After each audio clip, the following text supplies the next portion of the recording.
plus que vous faire de la peine. Quand vous avez des gens qui appellent à la suppression de partis politiques, ça veut dire qu'ils sont en train de tuer la démocratie.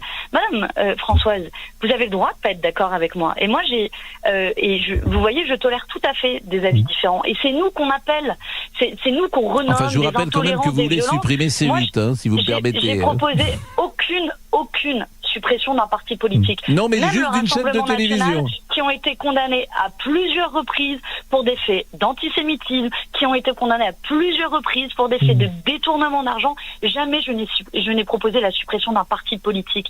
Et quand j'entends Françoise parler d'une réserve d'Indiens, pardon, mais vous vous rendez compte, pour le coup, c'est des propos, si je peux me permettre, qui pourraient être relayés auprès de l'ARCOM parce qu'ils ne respectent pas les principes de respect et de démocratie fondamentaux. En même temps, c'est les libertés. C'est un auditeur, Manon Aubry. Mais en revanche, si vous me permettez... Je sais que vous l'avez pas repris à votre compte, mais c'est quand même très grave qu'on donne la possibilité de parler de nous comme une réserve d'Indiens. Mais vous vous rendez compte de ce type de propos?